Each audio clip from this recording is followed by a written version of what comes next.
Et yo la guilde, j'espère que vous allez bien, et aujourd'hui nous allons parler du premier boss mondial qui était disponible sur la bêta il y a quelques jours, à savoir Ashava. Pour ne pas manquer les prochaines informations et news liées à Diablo 4, n'oubliez pas de vous abonner, sur ce, c'est parti!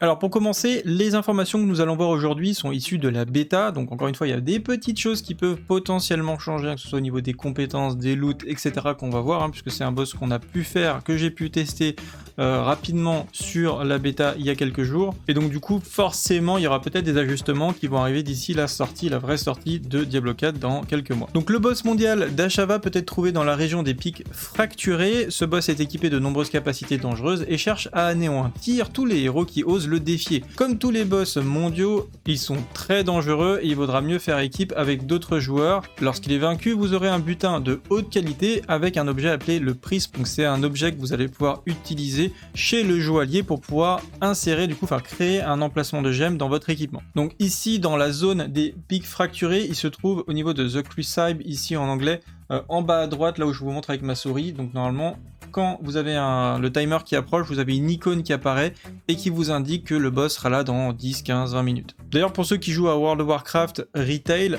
vous savez qu'il y a des events World Boss qui apparaissent aussi sur la carte. Et du coup, ça fonctionne un petit peu de la même manière, c'est-à-dire que vous y allez. Alors, il y a des groupes qui se montent sur WoW. Là, vous n'avez pas besoin de grouper pour le coup.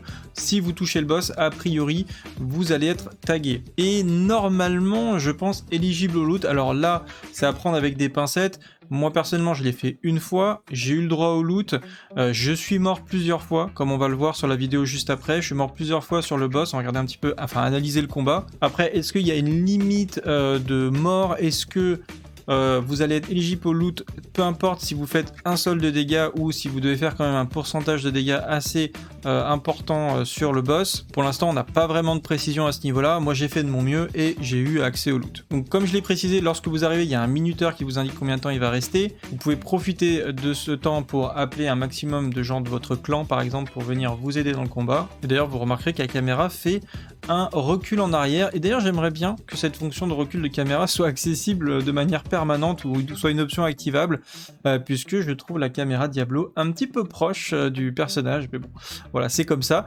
Mais c'est vrai que du coup, le fait que ça recule la caméra, c'est quand même plutôt pas mal. On retrouvera aussi une barre d'étourdissement. Donc ça, c'est une barre, la barre verte, pardon, que vous voyez ici.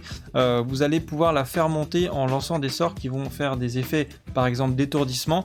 Plus elle va monter et quand elle va atteindre 100%, le boss va être étourdi pendant une certaine période de temps et du coup tout le monde pourra vraiment se défouler dessus, il n'aura aucune compétence, donc c'est le bon moment pour le burst. Au niveau des compétences, il a un double balayage, donc il va labourer le sol tout autour de lui, donc il fait vraiment une grosse AOE tout autour de lui, puis une deuxième qui va faire un demi-cercle juste après. Donc là il y a vraiment deux solutions en fait pour pouvoir l'éviter.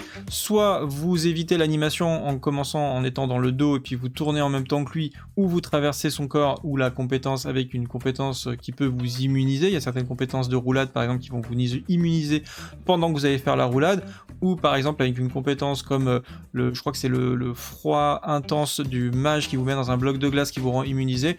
Vous pouvez éviter la compétence avec ce genre de sort. Sinon, comme vous le verrez dans la vidéo, moi je jouais max range tout simplement avec mon build mage qui était Blizzard et Hydre. Du coup je pouvais juste rester à distance et faire la plupart des dégâts que j'ai besoin de faire. Je pouvais pas vraiment faire plus de dégâts en tout cas en étant en corps à corps ou à distance. Il fait une frappe au sol puis un balayage, il fait des crachats d'acide, donc il vomit des boules de poison qui seront à éviter, et en mêlée il va faire des morsures, donc il va faire 4 attaques de suite dont l'attaque la plus puissante qui sera la dernière qu'il faudra éviter absolument.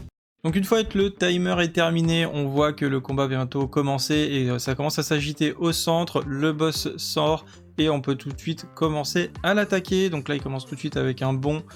Il commence à enchaîner les différentes compétences. J'ai l'impression qu'il attaque un petit peu les cibles qui sont à proximité. Là, je vais me rapprocher. Il va essayer d'attaquer un joueur. Puis là, hop, il va changer de cible. Il essaye de m'attaquer. J'esquive. Là, il commence à charger sa plus grosse compétence. Et on voit que, vous allez voir, hop, il tourne. Et d'ailleurs, je vais pas me faire toucher. Et je me demande si il n'y a pas une zone ici au centre où en fait on peut éviter la compétence. Donc c'est-à-dire qu'on se la prend soit si on est un peu trop loin, soit si on est un peu trop proche, mais qu'il y a une zone safe au milieu, puisque là, je n'ai pas pris les dégâts.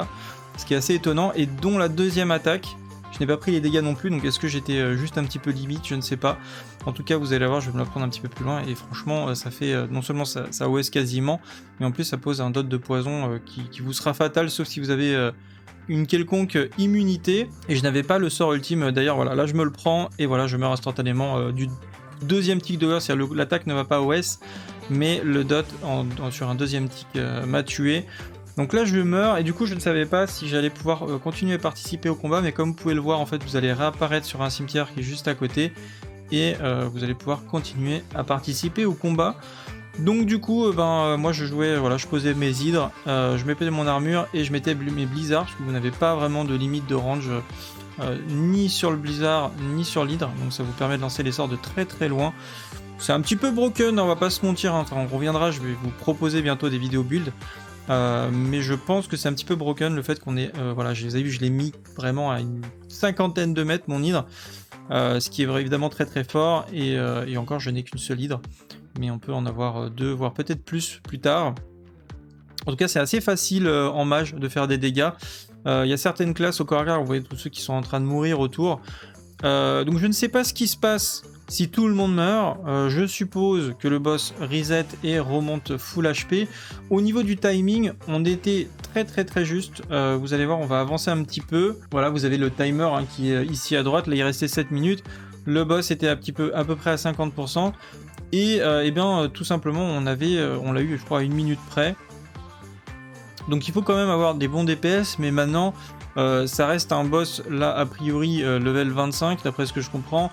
C'est un des premiers boss du jeu, c'est un boss qui va peut-être être amené à évoluer, à changer, à être modifié, mais autant il est effectivement assez puissant, à partir du moment où vous êtes 25 et vous pouvez raise à l'infini, au final il n'y a pas vraiment de difficulté, donc du coup c'est un petit peu free loot. Et je pense que Blizzard pourrait améliorer un petit peu ce concept de world boss, peut-être en faire des combats de clans, de pouvoir tout simplement y aller avec son clan et de rendre le combat difficile.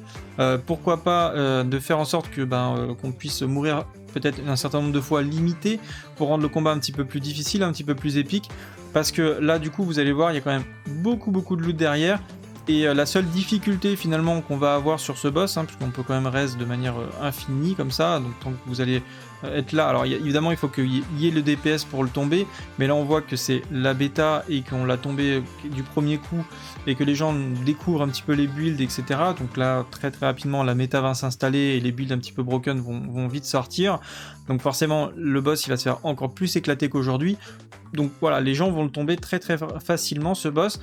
Et je pense que finalement la seule difficulté qu'on retrouve sur ce combat, ça va être de se connecter au bon moment, puisque vous en avez à avoir 2 par jour a priori. Là par exemple je crois que c'était 13h et 21h ou un truc comme ça, donc les annonces avaient été faites sur le Discord de Blizzard, mais on aura des horaires je pense fixes tous les jours, un petit peu comme le joug d'hiver ou un petit peu comme les World Boss de World of Warcraft.